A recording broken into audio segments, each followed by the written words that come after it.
This is the Extra Point Podcast. During this podcast, we will dive deeper into our Sunday teaching and share practical next steps for your faith journey. Now, let's kick off the Extra Point.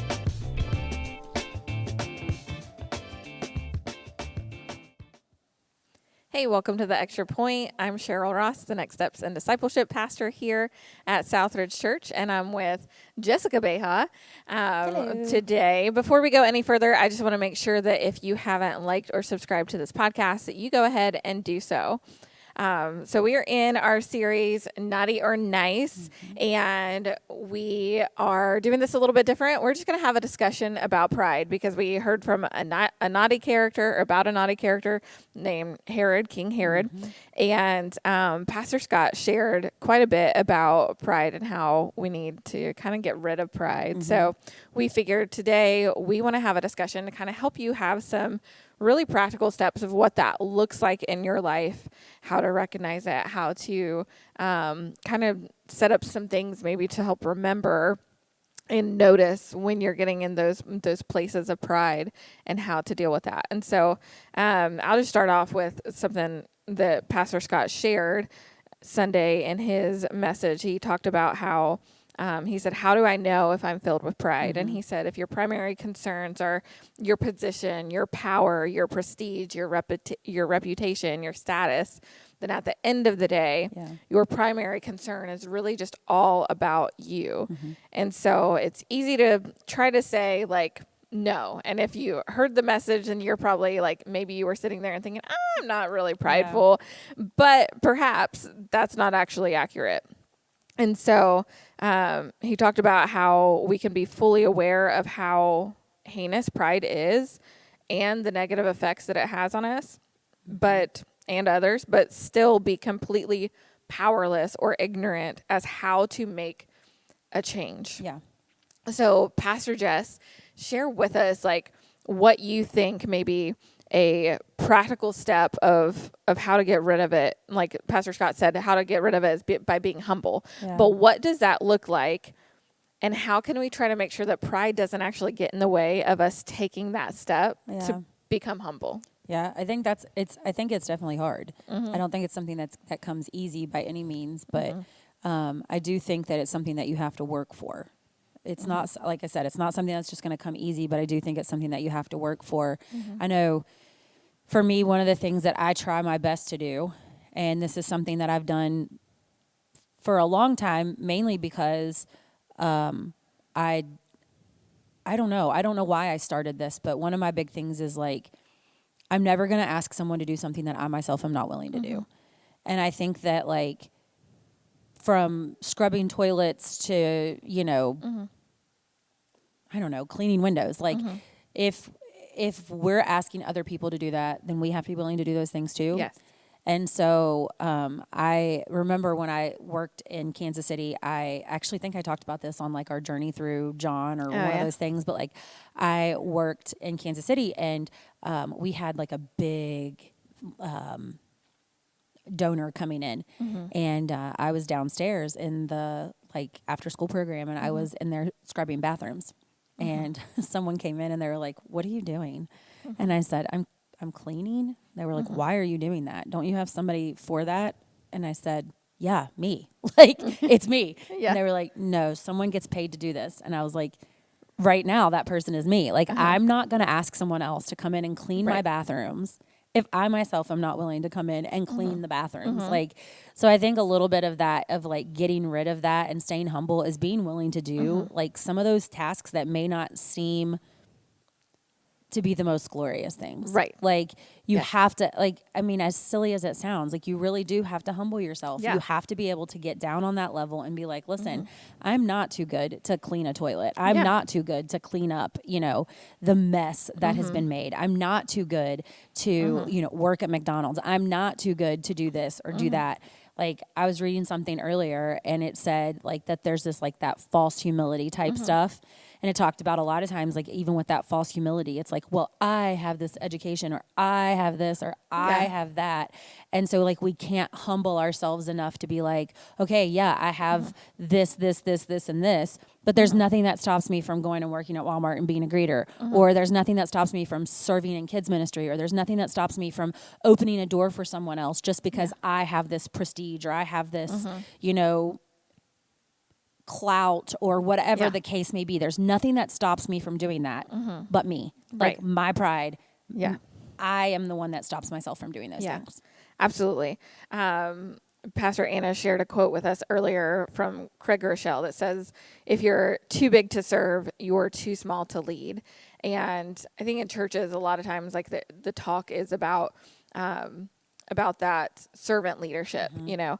And I think that's kind of along the lines of what you're saying, is like, if you think that you're too big to do something, then maybe you've just elevated yourself a little higher than what you actually should be. I think that I'm reminded of times like throughout my journey, like in ministry, but also like at home. You know, there are times where you need to do something and it's not the most fun thing, or you might feel like, well, I've been out at work all day and I've done this, and so maybe like I shouldn't have to do this. Well, maybe you shouldn't have to, but you got to do it, right? Yeah. Like, and so thinking of yourself in such a way that is like elevating yourself above others, like it's not necessarily that you're seeing less of yourself, because I think that's where like sometimes a false humility comes in. Is like sometimes it's a lack of confidence. Yes. It's seeing less of yourself or thinking less of yourself than what's really true. That's not what we're talking about. We're talking about really seeing yourself truly as you are. And I think part of that is just that part that Pastor Scott said. True humility is not about, it says it's found when we recognize how small we are and just how big God is. Like no matter where you are, there's always somebody that's going to be better, like has more power than you, has more status than you, has more wealth than you, has more whatever. No matter where you are, there's always going to be somebody above you. But then even above the highest, there's God, who is higher than all of it. And remembering that, okay, you have this wealth, you have this position at your job, you have this amount of power. Like, where did that come from? Yeah, you maybe put in some work, but you wouldn't have your health to be able to do that if it wasn't for God. Like, you wouldn't be here if it wasn't for him. And so just even remembering, like, no matter what it is, God is always higher than that. And there's always somebody else out there that's above you in a way, and not, you know, getting in your head about, well, I should be this, I should be that. I think it is really part of that. Like, I've heard somebody say, like, it's not thinking of yourself less, but it's thinking less of yourself. Like, or thinking of yourself less. That's what it is. Not thinking less of yourself, but thinking of yourself less. I think if we can just try to sometimes take the us out of us.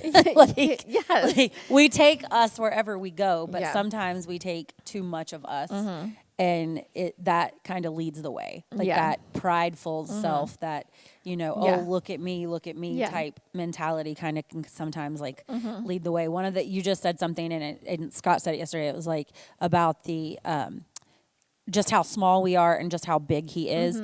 And I will never forget, this was a few years ago. I don't even remember why or what had happened, but we were on vacation, and for me, whenever I travel, like there are some times where like I see certain things, or like we go places and I'm just like, wow, like this is amazing. Like this is so cool. Like this is gorgeous. Like, and so we were at the beach, and I had gone down like to the ocean early one morning, and I was just kind of sitting there like getting ready to read, and I was sitting there reading, and I looked out, and I can't remember what song was playing, but like I had my headphones on, and there was a song playing. It was some Christian worship song, and I'm sitting there, and I remember just starting to cry, and I'm like, what are you doing? Like, you look like an idiot right now. You're at the beach and you're crying. Like, what's happening? And the more I sat there, the more I started to realize, like, how small I truly was and how big he truly was. Because like you sit there at the beach and you look out at this massive ocean that stretches far beyond what I can see. And like the waves are coming in and going out and the sand is like moving. And it's like, it was in that moment, like my mind was just, I was just reminded of like how truly big God is and how truly small I am. Like, the same God that created all of that took time to create me. And like I sat there that morning and was crying. And I'm like, what is wrong with you? Get it together. But it was just that reminder of like how big he is. And it says like we must decrease so that he can increase. Absolutely. And so like we have to be able to do those things in order to allow God to truly be in control. We have to be able to relinquish that. But we also have to be willing to see like he is way more bigger than we ever dreamed to be. Like absolutely. And I think sometimes it's hard for us, especially in the place that we live, to remember this. Because I think, you know, there are, even the poorest person here still has access and ability to have more than what many people do all over the world. And I think sometimes like it's really easy to think, well, I do work. I do make this money. Like I do go to work every day. I do, you know, clean my house. I do have this. I do have that. And think like that it is us. And I think it's hard also to remember that like, because we have this access to God, like that we're like, we don't need to go through anybody else to have access to them. If we believe in him, like we are able to pray directly to, you know, we have that access, but then we forget what that access costed him. And I think it's easy. Like there are times, I mean, this time of year, people are wearing sometimes the sweatshirts that say Jesus is my homeboy, you know, ugly sweater, that kind of thing, or happy birthday, Jesus. And it's like, we make him to be just like any other person, but he's not, he's so much bigger.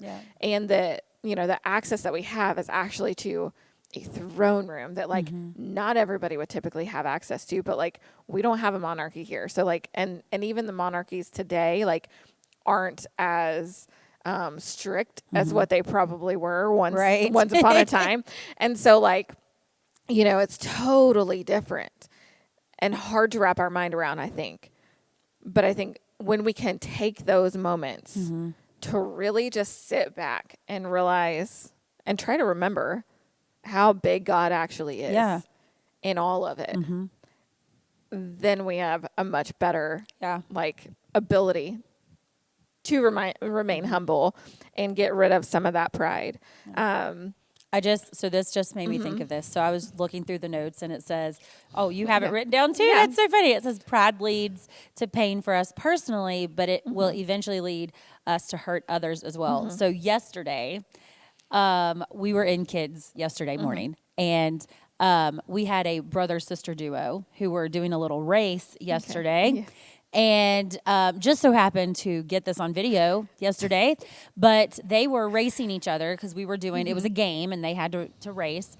And it just so happened that the teammates passed off at pretty much the same time, and it was brother versus sister. And sister was winning by a little bit. And Younger brother, sister, right? younger sister was winning by a little bit. And brother was not okay with that. And so as sister rounded the corner, brother takes off in a full sprint, throws himself forward, and tackles sister on the ground. And I'm like, oh my goodness, what are you doing? Like, be careful. Sister is embarrassed. She is so embarrassed. Brother looks at sister and says, that was your fault. Doesn't take any responsibility for what had just taken place. So I take the boy out in the hallway and I said, we need to have a talk. So we go in and I start talking to him and I said, we can't do stuff like that. Like, that's not okay. And the response in that moment was, I'm not letting my sister beat me. Like, so we started having a conversation about like what that looks like and how we can't be poor sports. Like if we can't lose with grace, we can't win with it either. And so like, it makes me think of that, like pride leads to pain for us personally, because as we're sitting there talking, he started to like kind of well up with tears and he was like, well, I'm not letting her beat me. And I said, it's okay if your sister beats you. Like, it is okay. It's not going to hurt you to let her beat you. But in his, 10, 11-year-old mind, that is a big deal. Like, don't let my sister beat me. That was my main thing. But pride definitely comes before the fall. Yes. And I mean, we saw that firsthand yesterday of like how that pride of like winning or beating someone cannot just like be painful for us personally, but like eventually leads us to hurting others, because the sister did get hurt. I mean, more so I think her pride was probably hurt a little bit and she was a little embarrassed, but like in those moments it was like, oh my goodness, like I just got pushed down, Well, that makes me think about like in our workplaces and things like that. Like there are those moments where, and Pastor Scott kind of gave some examples of this, of like somebody new coming in and whatever. There are moments where we have to make the choice of whether we're going to allow that to make us feel threatened and maybe not help someone who's coming in. Like we have 2 interns here. We have the opportunity every day here that we work with them to either allow pride to get in the way or be humble and help them along. Like we could easily, like it would be easy to be like, you can't do this as well, so I'm just going to do it. Or we could help teach them and help mentor them and help bring them along to where they can learn to do these things and not be threatened that they might end up doing it better than us.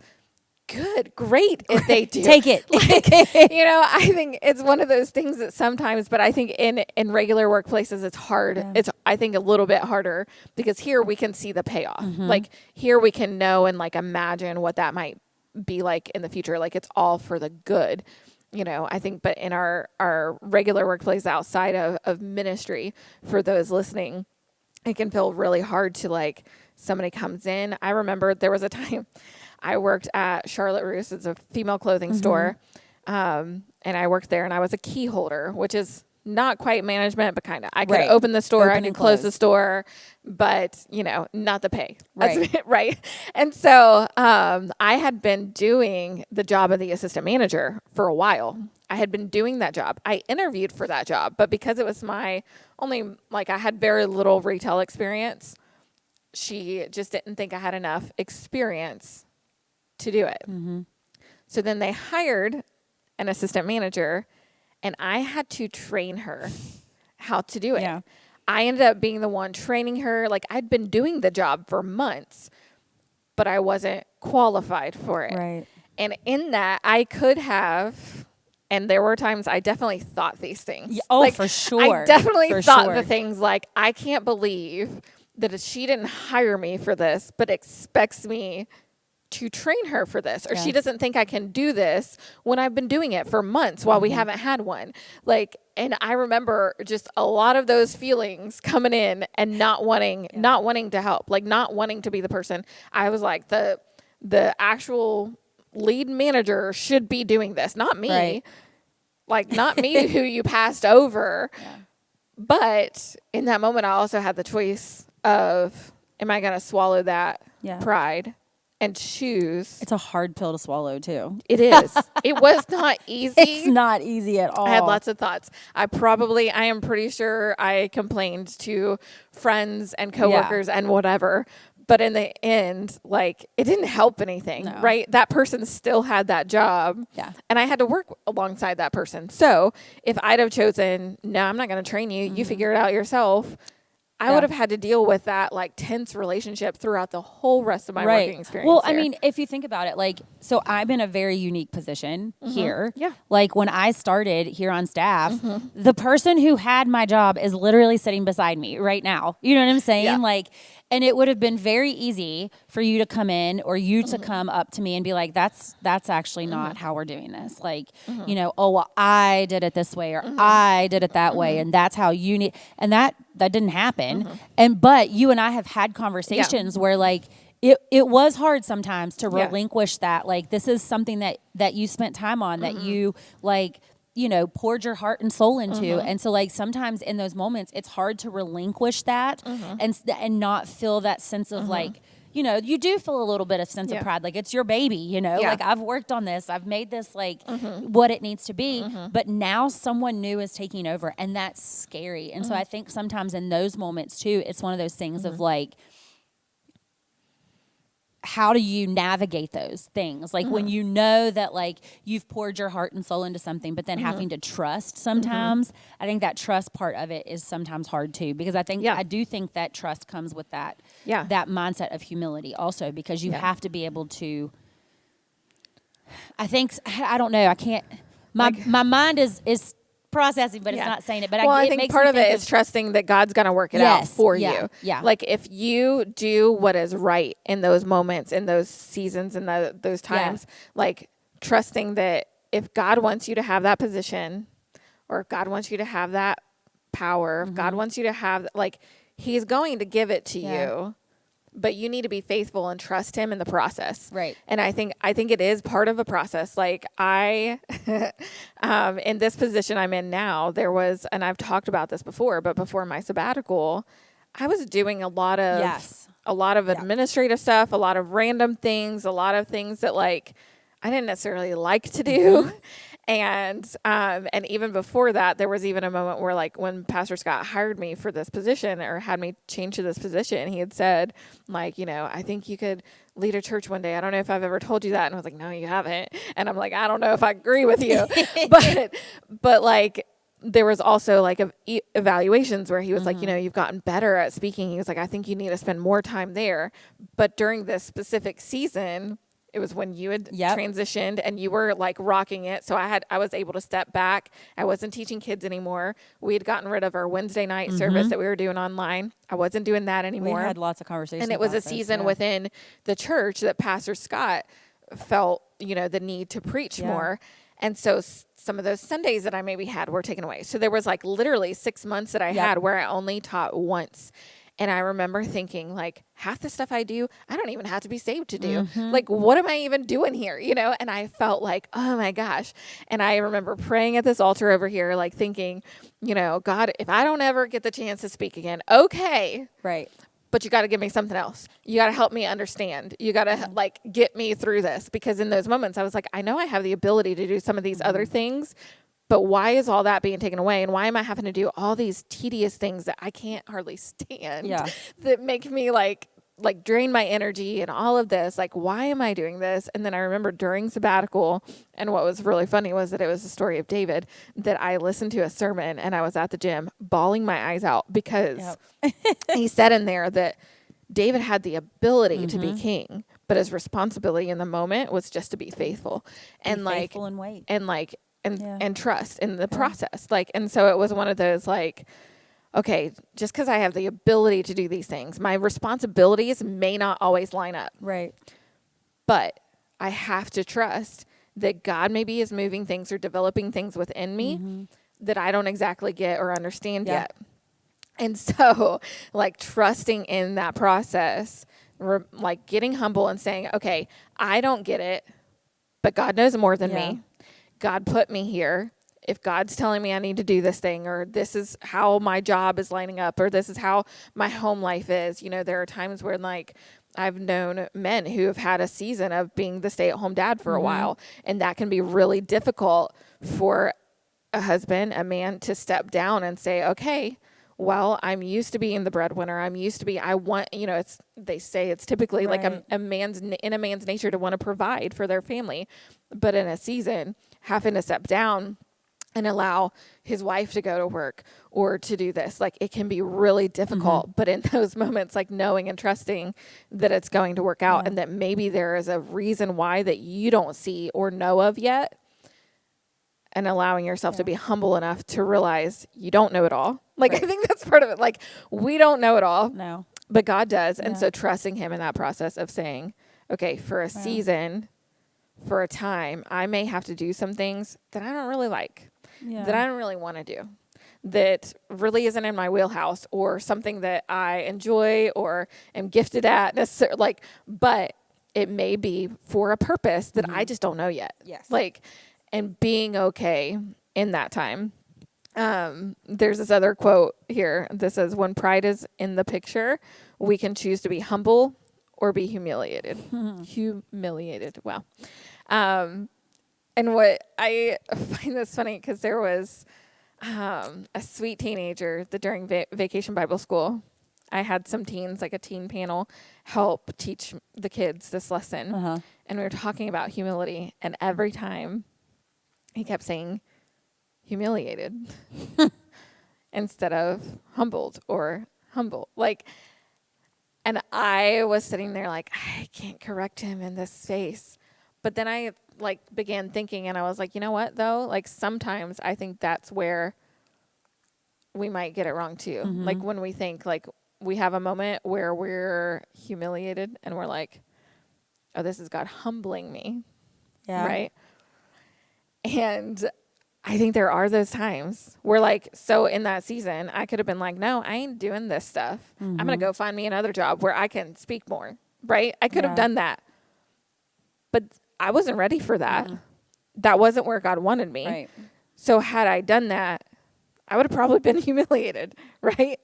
Like, and had I not, like, God is good in the fact that he had set up to where I had sabbatical during that season. Right. And had I not been on sabbatical, I wouldn't have been at the gym that morning listening to this sermon. Like, I would not have been doing those things because I started going to the gym during my sabbatical during that season because I had time for it. But like, so God is good in the way that he prepared all of those things for me to get that message to hear and do. But had that not been the case, had God been less sovereign and awesome that he is, I probably would have made some choices that I would have ended up regretting. Well, and I think that happens too. Like, when we do allow that pride to get in the way, it's so much easier to be humiliated as opposed to be humble. Yeah. Because we do, like, we let that pride truly get in the way. And then we fall flat on our face and it's like, oh no, what just happened? Like, that wasn't good. Like, you know, I think of like those times where like my mind goes to like those times where it's like, oh, I got this, you know, like, oh, like I got a kid's this. lesson that you're like, oh, I know this lesson by heart, and right? And you don't prepare. And you're like, oh my word. I actually had this conversation with someone recently and I was out of town and I got back and they were filling in back there for me. And I said, how'd it go? And they were like, it was a hot mess. And she's like, I thought I had it. And I was like, what do you mean? And she's like, it was so bad. And I was like, it's okay. Like, sometimes like it's not always going to be like the best. Like, and that's fine because it's in those moments that we learn. Like, I think if anything, like there's been moments back there where I'm like, oh, I got this. Like, we can do this. Like, not a big deal. And then at the end of the day, I'll look at my volunteers and I'm like, what the heck just happened? Like, what in the world did we just experience? And they're like, I don't know. And I'm like, I don't know either. I thought we had this in the bag, guys. Right. And it's like, no, like really quickly we got humiliated instead of like allowing God to humble us and be like, hey, listen, like you don't have it as much as you thought you did. Yeah. And you need to like trust me a little bit more. Like it makes me think too a little bit of what Scott said yesterday. And like a lot of times our pride is going to keep us in those seats and not actually asking for help. Like for instance, last year, you know, for those of you who know me, I got hurt last year. Yeah. I experienced a big injury at the end of September, beginning of October last year. And I am very independent, always have been. That's just who I am. Yeah. And I don't like to ask for help at all. I do not like to ask for help. However, my injury literally required me to ask for help with little things. Yeah. Like I couldn't even get up out of the chair by myself. Yeah. I couldn't go, like my mom had to help me go to the bathroom because I didn't have the ability to pull myself back up because I had torn stuff in my knee and it was just a mess. So anyways, all of that to say, like throughout the 2 months, I guess it was, until I got surgery, and even after surgery, I had to rely on other people, which is not easy for me at all. Yep. at all. And so like when we went to Ecuador, like my pride told me like, I can do this. Like no one's going to tell me what I can do. Actually, here's what's really funny. So when we were in Ecuador, the very first day we were there, we are unloading the equipment into the back of the truck. And Anthony looks at me and says, you just stand over there and take pictures. And my immediate thought in my head was, I'm not standing over there taking pictures. I can do this. And then it hit me like, no, you can't. Yes, you probably could do this, but like you actually can't do this right now. Like you want to do this, but if you do this, you're going to hurt yourself. Yeah. Like, and so like my pride immediately was like, oh no, he did not just tell me to go stand over there and take pictures. And then instantly I was humbled and was like, no, Jessica, like he's actually telling you that to help you because the things that they're doing, picking these things up and loading them into the back of the truck, you actually don't have the ability to do that right now. And so like taking that time to like take a step back and realize like I can't do it all, but my pride tells me that I can. Like my pride tells me like, oh, I can do this or oh, I can do that. When I couldn't, like I truly could not drive myself after surgery for like 4 weeks. And I had to rely on other people to take me to work. I had to rely on other people to bring me to church. I had to rely on other people. We had a party up here and I had to rely on people to bring me. I had to rely on people to bring me to Jingle Jam. And I'm like, I cannot stand this. Like I hate having to do that, but that's my pride. And like being independent and it keeps me from asking for help, which I will say after all of that season last year, like I will say I feel like this past year has been a season of me getting better at asking for help because before that I would not have asked for help at all. But honestly, that like season of having to be a little bit humiliated humbled me enough to realize that like I'm not invincible. Like I remember right after I got hurt, I was in here. It was a refit weekend. And I was standing up here. Tim Casto was here, and he was standing up here filling up the baptismal. And I talked to him, and let me just say, by a series of events, the weekend I got hurt, I was also in a boot. Okay, so I had a boot on my foot, and then I tore my knee. And so all of this is happening. And in my like, woe is me mindset, I remember coming up here and talking to Tim and I was like, he said, what the heck happened? And I said, Tim, I don't even know. And so I'm talking to him and I started to like well up with tears and I'm like, I don't know how much more of this I can take. Like, I feel like everything's being thrown at me at the same time. Like, I just don't know what to do. And he's like, did you ever think that maybe this is like God's way of slowing you down? And I'm like, I don't like that. In my head, I'm like, I don't like that. I don't like that at all. But it did. It was one of those things where it was like, it kind of humbled me in that moment of like, you go. And sometimes like, that is that pride in me of like, I want to get this done. I want to be the best at it. I want to do the best at it. I don't want to let people down. Like, I don't want to do this, and this. I can do this. And it's that I can do it mentality that gets me.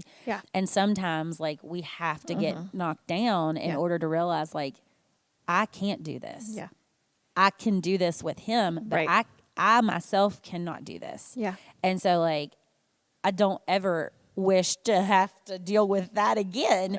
But in that moment, it was something that definitely taught me like that pride that I had in like being independent and in being and doing in those things really was humbled because I had to realize like I couldn't do it on my own. Yeah, and I've seen a lot of growth in you in that way, which is cool. But I think like it is hard until somebody either points it out to us or you're through it and you're looking back and you're seeing, oh, this is what that was for. Oh, for sure. It's hard to see it in that moment and in that instance. But if you can remove yourself enough to kind of look at it objectively, instead of, a little biased or, those kind of things, then you can actually see God more at work in it. And I think once you had that conversation, you started to change the way you were viewing what you were going through. And you began to see a shift in like what God was teaching you in those times. And I think that is like powerful in and of itself. Like even for me during my sabbatical, once I had that message spoken to me at the gym, on the tread or the bike, whatever, then it was like, oh, okay. And so I began to see all these things as like a way to be able to help. So like, I tend to, a lot of times I'll want to do the random task for somebody or like whatever, because I feel like that's my way to serve. Like I have, on a Sunday, it's a little different now. We have a couple different elements in service that I do a couple more things, but there were times where it's like, I just do a welcome on Sunday. Right. So like I can do whatever. You need me to teach? Sure, I'll come teach. You need me to do this? I'll do this, because it was like, I just do a welcome. Yeah. And I began to like look at that as something that was like not very important. But then I had to have that shift of, this is actually important. Right. This is actually meaningful. And yes, you have the ability and the room in your schedule on a Sunday to help do some other things, and that's cool. But I think also remembering that everything is important. Like there's no small jobs, like there's no small tasks, and remembering that all of those things like make the whole happen. Yeah. And I think like whether that's at your work, whether that's at home, whether that's, in your relationship, I think even just communicating with those that you're in relationships with, like remembering that no small communication is unimportant. Like even the little things, like you're thinking of somebody, send them a message and say you're thinking of them. Like, don't be so prideful thinking, oh, they know that they know that I care. They know I care. They know that I'm thinking like actually realizing, okay, no, maybe I need to actually do something within this, or maybe it's not about me. Like, oh, I'm too busy to send a random message to somebody. Well, maybe you need to be humble enough to realize that they need this and it's not about you. Like, and I think in that too, like understanding, like it's not I'm doing this in order to get something in return. You know what I mean? Like, cause like, you've seen people that it's like, oh, hey, I got you this Alani. And they're like, oh, I got you this. And it's like, no, I got you this Alani because I care about you. And I want you to know, like, I care about you. It's not I'm giving you this so that I'll then get something in return. And so I think that's a little bit too of that pride, like understanding the intentions behind why you do what you do. It's not like, for instance, I think Scott has said this before. I don't think he said it yesterday, but it's like when you go and you do like some type of giving, and then you're like, hey, look at me, guys. I'm down here at, whatever. And I just gave out 27 meals and we post it all over Facebook. Like that's prideful. That's not showing the humility in what we're doing or in why we're doing it. Like, are there times that, yes, we post about the missions trips that we go on and things like that. But honestly, like I have had someone say to me before, like when we've gone to New York, I've posted a bunch of stuff of like things that we've done in New York. But normally when we go to New York, the pictures that I'm posting are the fun things that we've done on that trip. Very rarely do you see the actual ministry portion of what we're doing. And there's a reason behind that. It's because one, my phone's not out in the midst of all of that. Like we are in it, And so like, but two, I'm not there to like, hey, look at what we're doing. You know what I'm saying? So like, I think it's also a respect of those people that you're serving, like to allow them to, know that they're people and they're not being blasted out there. Like, cause I've been the family when I was young who needed all the help. Like, and if people would if social media would have been around, like at the level it is now, and people like my teacher would have posted all that, like that would have felt as like genuine. Look what we did for Cheryl today. Like that's awful. Like, and that is some of that pride. It's like we want people to know, like, look what I did, look what I did. But at the same time, it's like, okay, yes, you did this, and that's awesome, but not everyone needs to know what you did. Right. Like there are so many people that sit back and give each and every week, and you never know that they're the ones doing it. Yeah. And it's in those moments that they've like perfected. Sorry, I just realized I covered up all your stuff. That's fine. But it's like, it's in those moments that you realize that they kind of have perfected that humility and knowing, and I don't mean that prideful for them, but I'm saying just in general, it's like they understand the importance of being humble and not being out there saying, look at me, look at me, look at me. Like, I'm not giving you a gift and hoping of getting one in return. I'm not giving you a compliment and hoping of getting something in return. I'm truly like saying, hey, listen, I love to do this. Like, this is just part of who I am, and this is just part of what I like to do. And it's not a big, like, horse and pony show, And so like, I think that a lot of times though, with that humility or with that pride, we miss that part of like truly taking a step back and just being like, it's okay if not everybody knows that I did this, and this for this person, or, you know. Yeah, and I think like in those moments of serving, because I think of, you know, our trip to Ecuador, and like what I saw people sharing typically was stories of how God moved, how God had done something really cool. Yeah. Like how God had answered grandmother's prayers, you know, like that kind of thing. Because then again, that's like not a focus on you. That's a focus on what God's doing through you in some way. And so like, I think that's fine. And that's important to share. And then like the people who help support that, obviously they want to see and like know. the joy on those kids' faces when we were in Ecuador, like that was the coolest thing ever. Like it really was. Like that was so cool. But then also to hear stories throughout the week from like the school principal from across the street who said, we had no idea this was taking place, and our kids are so excited. The one little girl had said, or the grandmother had said that like she had prayed for her something for her kids and grandkids to have growing up. Yeah. And then this school teacher comes over and is like, we're bringing all of our kids to this. Like this is something we never expected, that we never dreamed of. Like that is crazy. And it wasn't us. Like we were the ones that were there building it. But it was not us that did anything. Like that could have still happened even without us. You know what I'm saying? Yeah. Like, and I think that's where it goes back to like realizing that it may not be you. It may be somebody else. But at the end of the day, like if you think it can't be done without you, you're wrong. Because God can still accomplish what he wants to accomplish and how he's going to accomplish it with or without you in the picture. Yeah. And realizing like how small you truly are and how big God truly is. Like that playground could have still been built whether the 10 of us were there or not. Yeah. Someone else could have come in and done it. You know, kids around the world could have done it. Yeah. And I think it's also though remembering that like just because it can happen without you doesn't mean that you should be so like negative towards the fact of allowing, because I think part of that humility is allowing, you know, knowing who you are in God's eyes. And like God wants you to be a part of that. Yeah. So you can be if you choose to be, or you could say, I'm not going to take a week off work to go down and build a playground. Yeah. You know, like I will say every time I've ever been on a missions trip, it's like, you know, I think sometimes when people go on missions trips, they're like, oh, we're going to go and we're going to help and we're going to do this and we're going to do that. But like, I don't know about you, but like every time I've gone on a missions trip, like I feel like I take away more than probably what I have ever done or helped with in a missions trip. It's like the relationships, the stories, I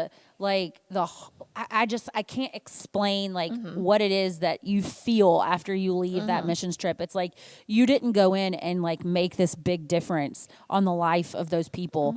I mean, you may have, but like at the same time, I feel like your life is what's changed when you go on these trips. And it's I like, think that's if you're humble enough to remember that it's, you know, how big he is and how little you are in the grand scheme of it all. Yeah, I think that is really one of the biggest things there. Like remembering that you are just a piece of the puzzle, a piece of the story, a piece. Like I think it was N.T. Wright that talked about how like the stone maker realizes that like he's only there to make the stones, but then he has to pass that off, and he's not the one who's actually using those stones to build with. And like we're just this small little tiny part in all of it. You know, I think it's one of the Psalms, the one that Moses wrote, that's like we're just a whisper, like, you know, a whisper. Like we're just a tiny little, like we're here today and like gone with the mist tomorrow. Like we are just this small little piece of it all, but make the most of that piece. Right. Like, you know what I mean? Like you only have this time, so make the most of it. And if you allow pride to keep you from going and serving in the nursery and helping change diapers or rock babies, or if you allow pride to keep you from, like, you don't know that difference you make. Right. Like I remember during that season, after COVID season, when Aaliyah first started coming here, I was half the time serving in the nursery. Like I wasn't teaching. Yeah. I was serving in the nursery. Yeah. And I was the only one who Abel would come to. Yep. Like, and had I not served in that nursery and been willing to even go back there on days that I wasn't scheduled, but I saw her come in and I knew he's not going to go to anybody else. I need to get back there to help be there so she could be in service. Like, she might not be an intern here. Yeah. Maybe she would have. Maybe Abel would have, you know, like bonded with somebody else. But I don't know that. That's what ifs. You know what I mean? Those are all what ifs, hypothetical things that we don't truly know. don't know but the bigger I part chose, of the story. like, you know, you choose in that moment to do something, and you don't, like, that is something where I'm able to see the result of. But there are things that you do every day, and I think that's what's hard about ministries like kids ministry or some of the things that you do in your job at home. There are things that you do that you don't see, like, you can't see the full outcome of. Yeah. Like, you might not see what it ends up being in the long term. I think of people who foster kids, you know. Yeah. You don't know always. Like, you're not always a part of their story forever. You're a part of their story for a season. Yeah. And you got to make the most of it while you have them and pray, like, that they'll end up okay. Like, because sometimes you get to keep them long term. Sometimes you don't. And making the most of that in that moment and knowing, okay, I don't know how this is going to end up. I don't know where this kid's going to be. I don't know how this is going to really play out. I don't know, but I know God does. Yeah. And so while I have this, I'm going to make the choice to trust and to do the best that I can in this season. Like, and my best is really not my best if it's just me, but my best when I invite God into it and realize that without him, like you said earlier, without him, I can't. Yeah. Like, remembering that, like that I invite him in, because with him, I'm able to do way more than if I try to do this thing on my own. Yeah. There's an old song, and it says little as much when God is in it. Yeah. And it's like, you know, it's little as much when God is in it. And so it just makes me think of that, like even just the smallest of thing. When we invite him in, it allows us to humble ourselves and to truly take on that, like that heart of a servant. Yeah. And that, like, there was a book I read in seminary. It was called Incarnational Jesus. And it talked about how to be incarnational, you have to humble yourself and get down on the level of people. And that's exactly what Jesus did. Like, he was not too good to go and sit with tax collectors and sinners. He was not too good to, you know, walk. He was not too good to, you know, fill in the blank, to be baptized by John the Baptist. You know what I mean? Like, he was not too good for that. Yes, in all accounts, he was King of Kings and Lord of Lords.